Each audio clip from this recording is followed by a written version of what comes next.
Hello students, welcome to OLE. In today's class, we will study the calculations of national income.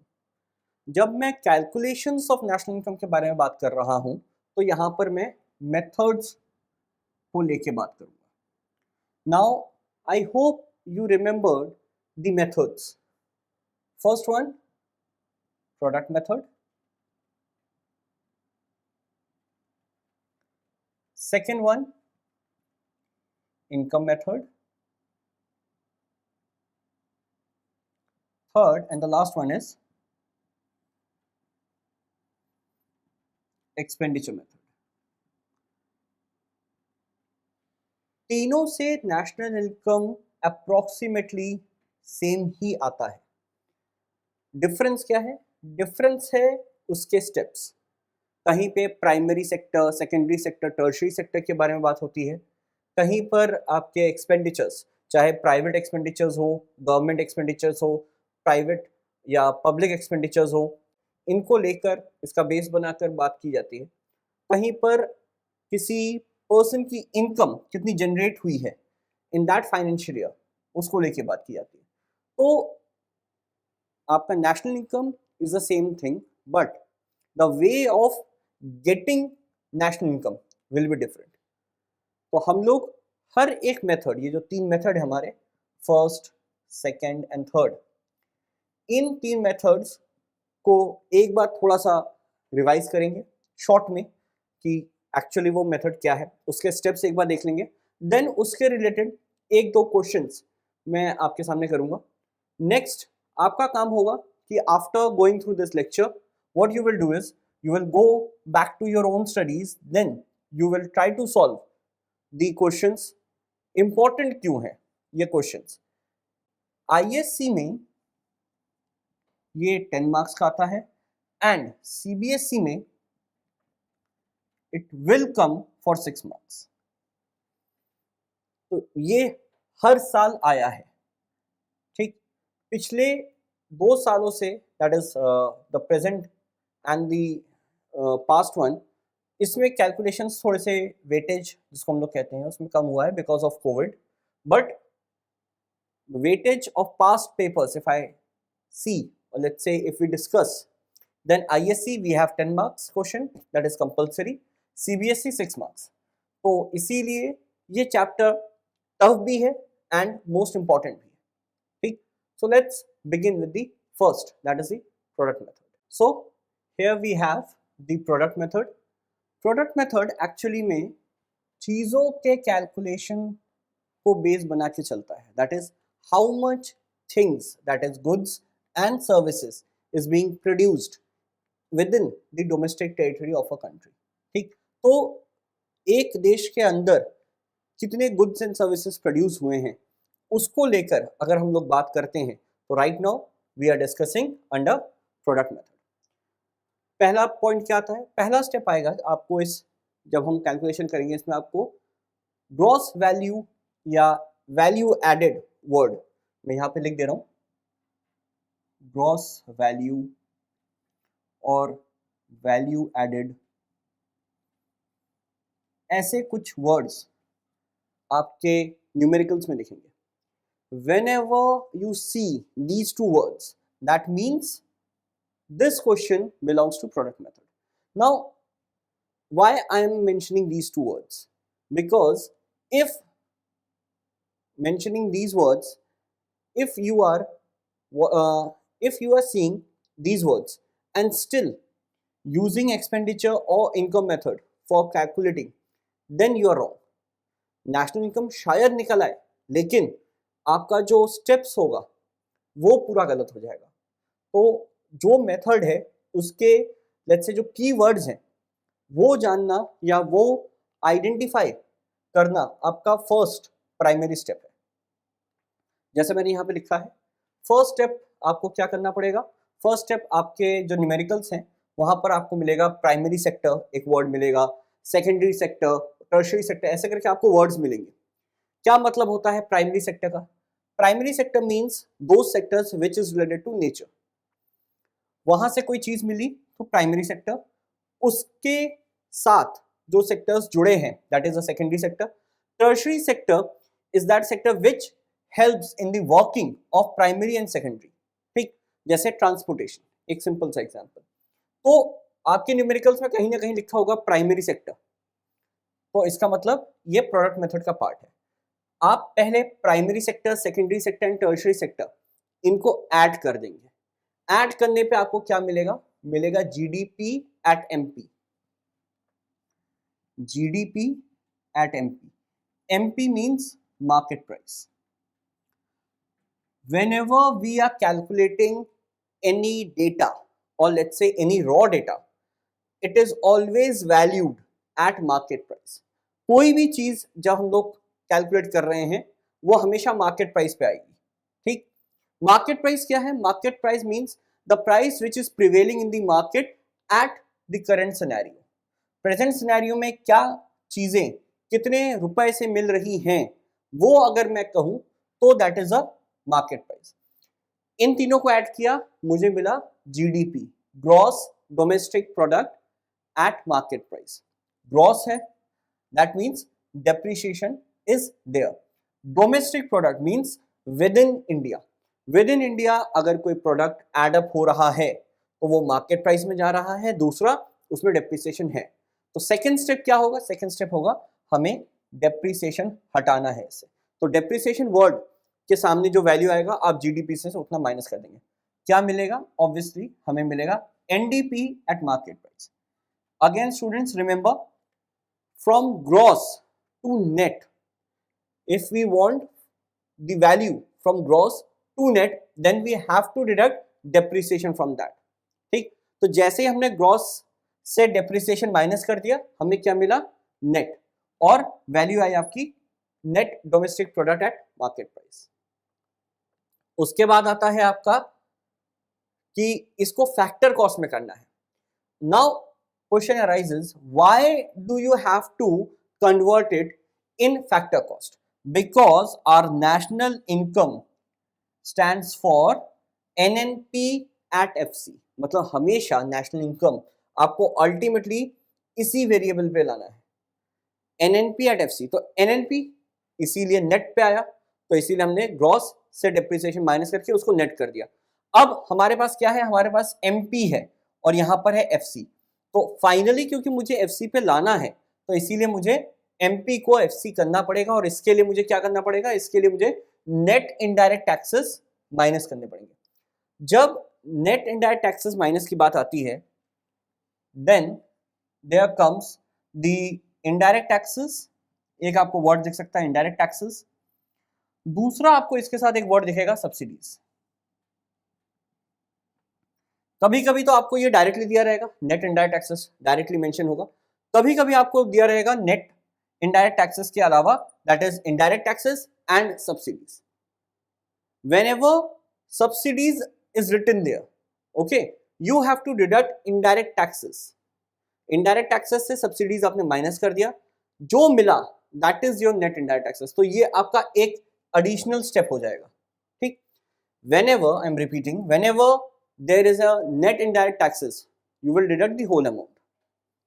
Okay, to confuse you what they do is they will write or they will give indirect taxes and subsidies separately. In this particular case what you will do is you will deduct subsidies from indirect taxes to get net indirect taxes. So it means what? It means an extra step. आपको लिखना है net indirect taxes is equal to indirect taxes minus subsidies. तो जैसे ही आपने कर दिया आपको net indirect taxes मिला और आपने NDP में से at MP उसे माइनस कर दिया और आपको क्या मिला? आपको मिला NDP at FC. तो अब हमारे पास नेट डोमेस्टिक प्रोडक्ट हमारे पास है और वो फैक्टर कॉस्ट पे वैल्यू कर रहा है. अब बात आती है कि हमें यहां पर है NNP, नेट नेशनल प्रोडक्ट. तो डोमेस्टिक प्रोडक्ट से नेशनल प्रोडक्ट करना है तो क्या करना पड़ेगा? NFAIA. NFAIA net factor income from abroad. Net factor income from abroad को हम लोग ऐड करेंगे, we will get NNP at FC and that is our national income. एक ट्रिक यहां पर ये बनता है कभी कभी they mention net indirect taxes, कभी कभी they mention factor income from abroad की जगह factor income to abroad, from abroad to abroad. The difference between these two words are from abroad मतलब बाहर से आ रहा है इंडिया में, तो वो ऐड होगा. Sometimes where it is written to abroad means यहां से बाहर जा रहा है, kind of an export.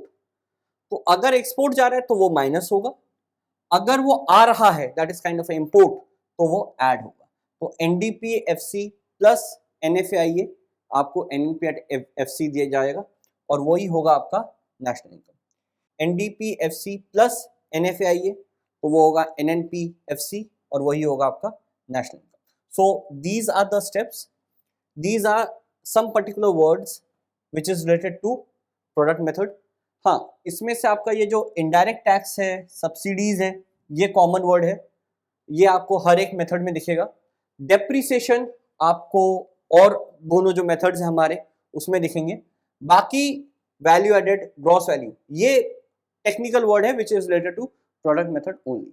So I hope now you got the crux of product method. So now next step होगा हमारा, जो हमने कहा कि एक दो क्वेश्चन इसके ऊपर सॉल्व करते हैं ताकि आपका जो इसका जो आइडिया है, अभी आपने जो अभी देखा that is all about the theory part, मैंने आपको थ्योरी के थ्रू समझाया. अब मैं आपको दो तीन क्वेश्चंस करके दिखा रहा हूँ, firstly of product method, then फिर मैं आपको इनकम मेथड समझाऊंगा एंड उसके बाद उसके numericals, then expenditure method and again the drill will be the same. So next is the numericals of product method. So students, here we have the first numerical जिसमें हम लोग को निकालना है कि वैल्यू एडेड क्या है. Value added is the first step. कोई एक चीज जब रॉ मटेरियल होती है उससे फिनिश गुड्स में जो कन्वर्ट होता है, the chain that is converting from raw material to finish goods, उस चीज को वैल्यू एडेड कहते हैं. मीनिंग इसका ये है कि किसी भी चीज में कोई एक चीज ऐड ऑन कर देना जिससे वैल्यू इंक्रीज हो जाए. सो ओपनिंग स्टॉक भी होगा that is the raw material, फिर उसका क्लोजिंग स्टॉक भी होगा और बीच में अगर कोई परचेज एंड सेल किया है वो भी चीजें होंगी. So basically value added is let's say summation or accumulation of opening stock, closing stock, sales and purchase, everything. So whenever they ask you what is a value added, or let's say calculate a value added or value of this product, then what you will find is you will trying to find purchase, closing stock. ये सारी चीजें आप तुरंत आपके दिमाग में आ जानी चाहिए कि अच्छा वैल्यू एडेड बोला है, वैल्यू एडेड में कहीं ना कहीं एक ओपनिंग स्टॉक होगा, कहीं ना कहीं कुछ परचेज हुआ होगा, कुछ क्लोजिंग हुई होगी, तो ये सारी चीजें आपके कैलकुलेशन में आएंगी. So let's start with the first one. अब यहां पर है सेल्स, फर्म ए ने किया है 100, परचेज बी ने ए से किया है 40, ये फर्म्स की बात हो रही है. Purchase from A by B, A ने खरीदा है बी से 60, ये सारे जो नंबर्स हैं that is in rupees. Okay, closing stock of A is 20, closing stock of B is 35, opening stock of A and B 25 and 45 और indirect taxes by both firms that is 30. तो अभी जब हम लोग वैल्यू एडेड की बात कर रहे हैं तो indirect taxes यहाँ पे नहीं आएगा. क्यों?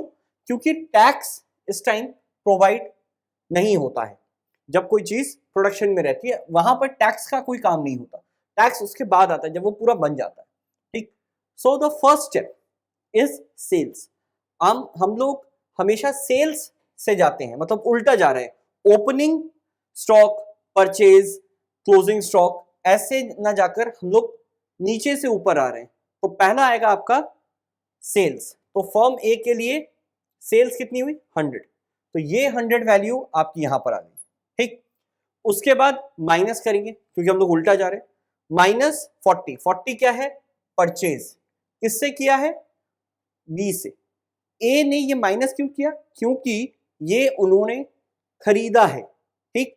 तो परचेज माइनस 40. उसके बाद 20 minus 25, 20 minus 25 that is closing stock इतना है, ओपनिंग इतना. ये क्यों देखा कि अल्टीमेटली पूरे साल या उस महीने मेरे पास कितना था और आखिर में कितना बचा, जो डिफरेंस होगा वही बताएगा कहीं ना कहीं कि हमने कितना काम किया, ठीक। तो that is closing stock minus opening stock. तो 20 और 25 इसका डिफरेंस, तो 100 माइनस 40 प्लस 20 माइनस 25 इज 55। तो 55 रुपीज, या let's say it's 1000 rupees in terms, तो 55,000 is the value added of firm A. Firm B के लिए सेम, हम लोग सेल्स पे जाएंगे। सेल्स ऑफ बी 200, कितना परचेस किया, ए ने परचेस किया था 60 माइनस 60 प्लस फिर वही closing stock and opening stock 35 and 45, 35 and 45 minus करके हमें क्या मिला 130। ये हो गया आपका value added of firm B. अभी हम लोगों ने सिर्फ वैल्यू एडेड निकाला है, इसके बाद इसमें इनडायरेक्ट टैक्सेस का रोल देखेंगे। अब बात आती है कि indirect taxes by both firms कहां आएगा। If they ask you that GDP निकालिए या ग्रॉस वैल्यू एडेड निकालिए ऑफ बोथ द फर्म्स, जैसे ही ये लोग पूछेंगे कि ग्रॉस वैल्यू एडेड या जीडीपी, तो हमेशा याद रखिएगा इसका मतलब है overall, that is the summation और accumulation. So we have to add both the products of both the firms. वो लोग ये नहीं कहेंगे कि जीडीपी ऑफ ए निकालिए फर्म या जीडीपी ऑफ फर्म बी निकालिए, no, because GDP stands for gross domestic product. So domestic product means total product being produced, ठीक। तो being produced, तो यहां पर 55 प्लस 130 यहां से जो मिला था, और क्योंकि अब जैसे मैंने कहा कि फाइनल प्रोडक्ट पर ही इनडायरेक्ट टैक्सेस लगता है, तो ये जो 30 है वो हम लोगों ने माइनस 30 कर दिया, और जो हमें वैल्यू मिला that is GDP of that tenure. कौन से फर्म का है ये नहीं है, of that tenure in that country, क्योंकि एक कंट्री के अंदर जीडीपी पूरा निकल के आता है, ठीक, जब सारे सेक्टर्स को मिला दिया जाए या सारे फर्म्स को मिला दिया जाए। तो यहां पर भी वही किया जा रहा है, 55 plus 130 minus 30 that is 155 and this is your GDP, ठीक। तो ये था आपका एक basic, let's say the first numerical, the simplest one. ये आपके सब पार्ट्स में आने के चांसेस इसके ज्यादा है। So whenever they ask you GDP, what you have to do is firstly you have to calculate value added differently. हर एक फर्म का आपका वैल्यू एडेड अलग अलग तरीके से निकलेगा। कैसे निकलेगा, सेल्स के थ्रू आप जाएंगे, हम लोग रिवर्स जा रहे हैं, सेल्स से कितना परचेज किया है, कितना ओपनिंग था, कितना क्लोजिंग था, ये सब करने के बाद एक फर्म का निकाला, वैसे ही दूसरे फर्म का निकालेंगे, and lastly we will add the summation or the result and we will deduct the indirect taxes. After deducting indirect taxes we will get GDP और gross value added, ठीक। तो ये था आपका फर्स्ट मेथड, प्रोडक्ट मेथड का first method का मतलब यहां पर ये है कि ये आपका फर्स्ट टाइप था। हम लोग इसके नेक्स्ट टाइप अब नेक्स्ट क्लास में पढ़ेंगे। So do tune to the next lecture. Thank you class.